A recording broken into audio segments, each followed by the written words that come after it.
Selamat datang di channel Juragan Printing Amuntai. Pada kesempatan kali ini, kita akan membahas tentang pengaturan tampilan command bars, pengaturan Dockers, serta pengaturan color palette. Command bars atau bilah perintah merupakan sekumpulan bar yang berisi berbagai jendela dialog. Contohnya seperti menu bar, standard atau toolbar, property bar, status bar, dan juga toolbox. Semua bar di sini bisa kita atur secara custom, bisa dimunculkan dan bisa juga disembunyikan, serta bisa juga kita atur posisinya sesuai keinginan. Sedangkan Dockers merupakan jendela kerja yang berisi opsi-opsi lanjutan tentang pengaturan objek yang dikumpulkan dalam satu tab group. Dan Color Palette merupakan sekumpulan kotak warna yang berfungsi untuk memudahkan kita dalam pewarnaan objek. Oke, tanpa berlama-lama lagi, langsung saja kita bahas topik kita kali ini. Namun sebelum itu, jangan lupa like video ini kalau kalian suka, subscribe dan nyalakan lonceng notifikasinya agar kalian bisa terus dapat update dari kami.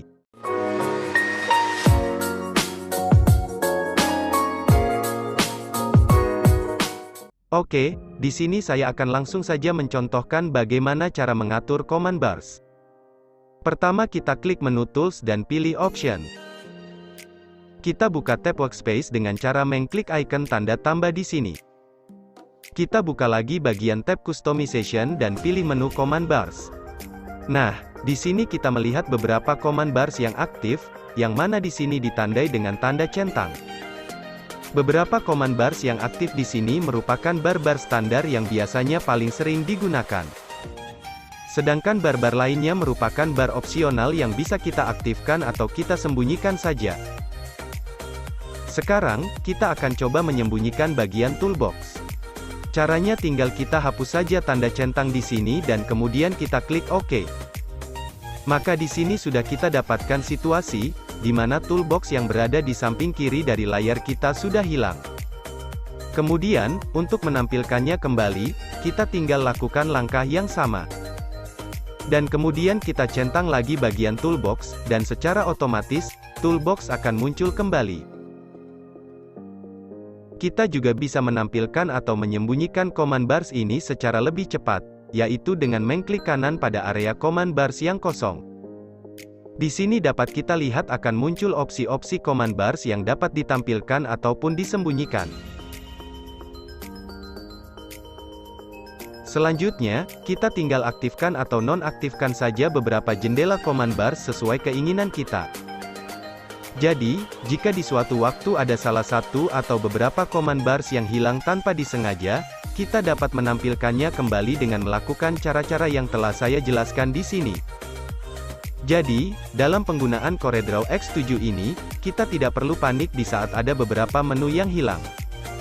Lantas, bagaimana jika di suatu kondisi, kita mendapati semua menu command bars di sini hilang semua?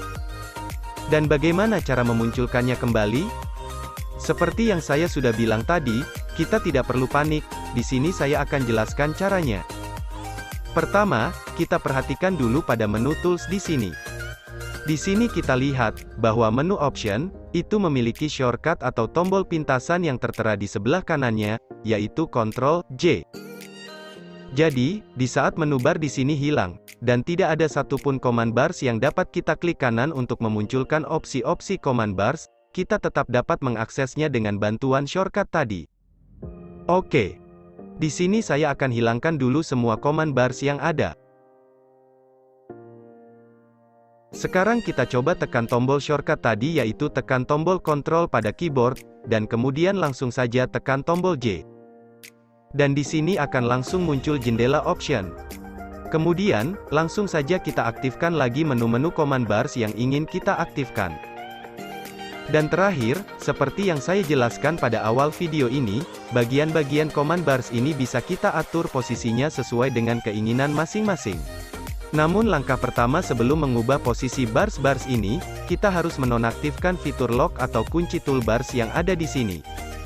Sehingga kita lihat pada ujung bars-bars di sini muncul titik-titik yang dapat kita klik dan menggeser posisi toolbars, sesuai dengan keinginan kita.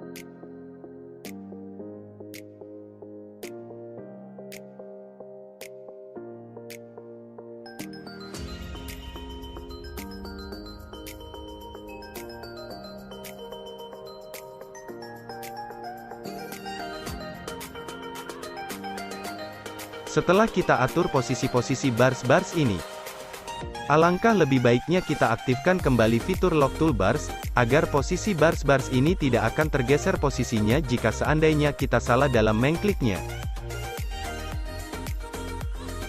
Duckers. Jika kalian juga pengguna aplikasi Adobe Photoshop, mungkin bisa disebut fungsi Duckers ini mirip dengan pelet-pelet yang ada di Photoshop. Di mana Duckers ini juga bisa kita munculkan atau bisa juga kita tutup sesuai keinginan kita. Duckers biasanya berisi opsi atau pengaturan lanjutan yang biasanya lebih lengkap dan juga lebih praktis dibandingkan kita menggunakan perintah dari toolbox maupun dari menu bar. Di sini saya akan jelaskan tentang 4 Duckers yang paling umum dan yang paling sering digunakan. Jika pada CorelDRAW kalian Duckers ini belum muncul, maka kalian dapat memunculkannya di menu window. Oke, mungkin saya akan coba tutup dulu semua Duckers yang sudah saya pasang di sini agar kalian bisa mengerti bagaimana cara mengelolanya. Sekarang kita klik saja menu window, pilih menu Duckers dan kemudian aktifkan salah satunya. Di sini saya aktifkan saja fitur Object Manager. Maka secara otomatis akan muncul jendela Ducker Object Manager pada bagian kanan layar. Selanjutnya kita akan tambahkan lagi beberapa Duckers yang paling umum digunakan. Selain dengan menggunakan cara yang sudah saya jelaskan tadi, kita juga dengan mudah menambahkan Duckers baru dengan cara mengklik ikon tambah yang ada pada jendela Duckers ini. Kemudian tinggal kita pilih Duckers yang akan kita aktifkan.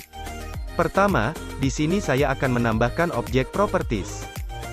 Selanjutnya kita akan tambahkan lagi Duckers Transformation, di mana di sini Duckers ini terbagi dalam beberapa pilihan seperti Position, Rotate, Scale and Mirror, Size, dan juga Skew. Di sini bebas kita aktifkan yang mana saja, karena nantinya yang akan muncul hanyalah satu jendela Duckers saja, yaitu Transformation. Terakhir, kita akan menambahkan Duckers Insert Character. Nah, di sini sudah muncul 4 buah Duckers yang paling umum digunakan pada CorelDRAW. Dan untuk mengaktifkannya, tinggal kita klik saja pada tab-tabnya. Object Manager. Object Manager berisi pengaturan layer, di mana fitur ini juga mirip dengan fitur layer palette yang ada di Photoshop. Namun perbedaannya di sini adalah, satu layer CorelDRAW bisa menampung beberapa objek atau gambar, sedangkan di Photoshop, satu layer hanya berisi satu objek atau gambar. Di bagian Object Manager ini, kita dapat melihat objek-objek yang telah kita buat dalam sebuah dokumen, mengatur posisi penumpukan objek, serta memberi nama baru pada setiap objek yang kita buat. Sekarang, di sini saya akan contohkan membuat beberapa buah objek, yaitu satu buah kotak persegi, satu buah lingkaran, satu buah objek segi 5, dan sebuah objek garis. Nah, kita perhatikan di bagian Object Manager, muncul sekumpulan list atau daftar dari objek-objek yang telah kita buat sesuai dengan jenis objeknya. Misal saya buat lagi objek yang sama dengan yang tadi, maka di sini akan muncul lagi daftar objek baru yang telah kita buat. Sekarang kita lihat di sini terdapat 2 buah nama objek yang sama, seperti rectangle atau kotak, ellipse atau lingkaran, polygon atau segi 5, dan juga curve atau garis. Misal di sini kita ingin merubah nama objeknya, contohnya objek rectangle di sini, kita klik kanan dan kemudian kita pilih menu rename. Selanjutnya tinggal kita ketik nama yang akan kita buat, misal yang ini saya beri nama kotak 1.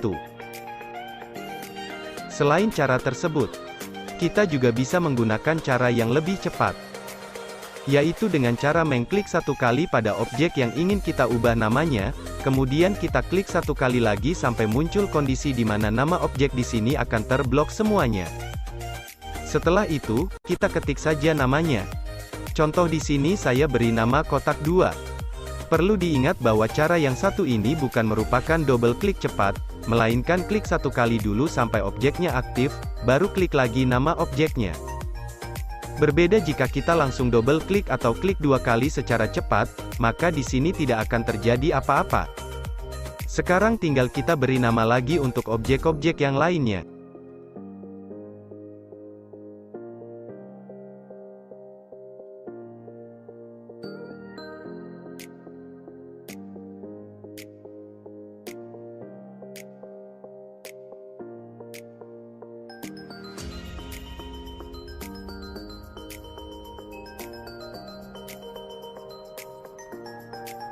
Selanjutnya ada satu lagi fungsi Object Manager yang paling umum digunakan, yaitu untuk mengubah posisi atau urutan penumpukan objek.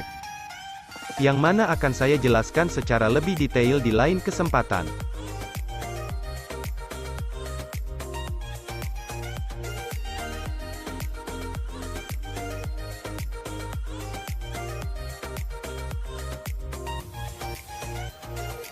Object Properties. Objek Properties berisi beberapa pengaturan objek lanjutan yang dikumpulkan dalam satu jendela. Contohnya kita klik saja objek kotak yang sudah dibuat tadi, maka akan muncul pengaturan outline atau pengaturan garis pada objek. Fill berisi pengaturan pewarnaan objek, transparansi atau pengaturan transparansi objek dan lain-lain.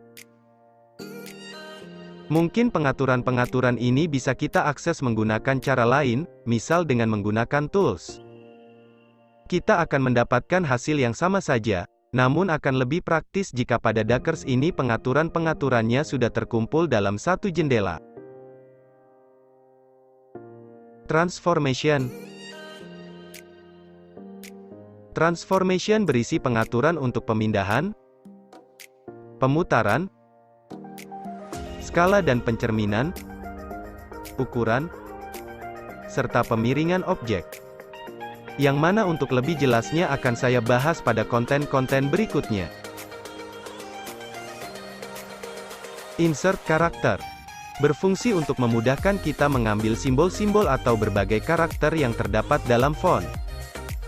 Karena biasanya, sebagian simbol atau karakter font tersebut tidak bisa kita ketikkan langsung dengan menggunakan keyboard. Maka dengan fitur ini, kita dapat melihat semua karakter yang ada dalam satu jenis font. Contoh di sini pada font Arial.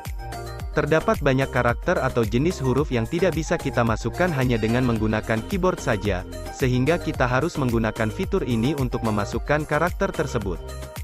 Kemudian ada lagi contoh jenis font yang hanya berisi simbol-simbol atau gambar-gambar icon saja. Contohnya seperti font Webdings dan Wingdings.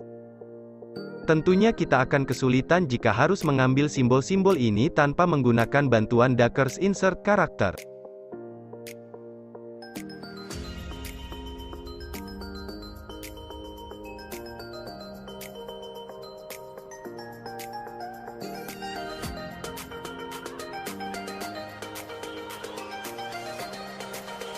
Color Palette. Color Palette merupakan sekumpulan kotak warna yang digunakan untuk mewarnai objek. Dengan Color Palette ini, kita dapat memberi warna pada objek hanya dengan satu kali klik. Klik bagian panah yang berada di bawah atau di atas palette warna di sini untuk mencari warna-warna yang kita inginkan. Bisa juga kita klik dan tahan untuk scroll palette ini secara cepat, atau bisa juga langsung scroll menggunakan mouse dengan mengarahkan kursor ke arah Color Palette. Dan jika kita ingin menampilkan langsung semua kotak warna yang tersedia, langsung saja kita klik ikon dua panah di bawah ini, maka akan muncul semua kotak warna yang tersedia di sini. Di dalam Corel Draw. Baik itu versi lama ataupun yang baru. Pelet warna ini bukan hanya tersedia satu pelet ini saja, melainkan kita bisa menambah lagi pelet-pelet warna yang lain sehingga kita dapat memilih warna yang lebih variatif.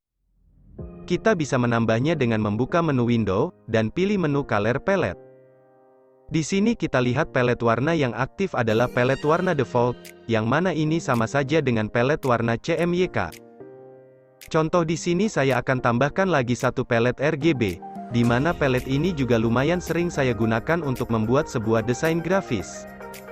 Oke. Langsung kita klik saja pelet warna RGB-nya, maka di sini kita lihat ada muncul pelet baru yaitu RGB pelet.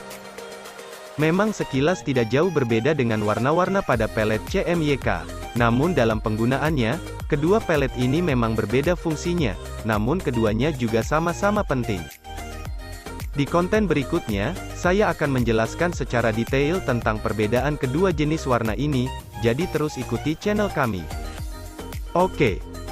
Selanjutnya untuk mempermudah kita membedakan antara pelet RGB dan pelet CMYK, maka di sini saya akan pisahkan posisi pelet RGB ke atas dokumen navigator. Jadi jika kita nanti ingin menggunakan pelet RGB, kita tinggal gunakan pelet yang berada di atas sini, sedangkan jika ingin menggunakan pelet CMYK, kita tinggal pilih dari pelet yang ada di sebelah kanan layar. Selain kedua pelet ini, kita juga bisa menambah pelet lain. Contohnya di sini ada lagi pelet warna Pantone dan True Match. Biasanya pelet-pelet warna yang ini memiliki varian warna yang lebih kompleks sehingga kita bisa lebih bebas memilihnya.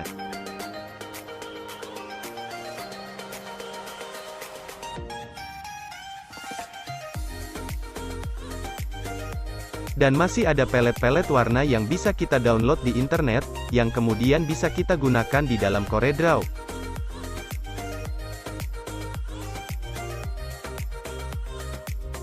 Oke.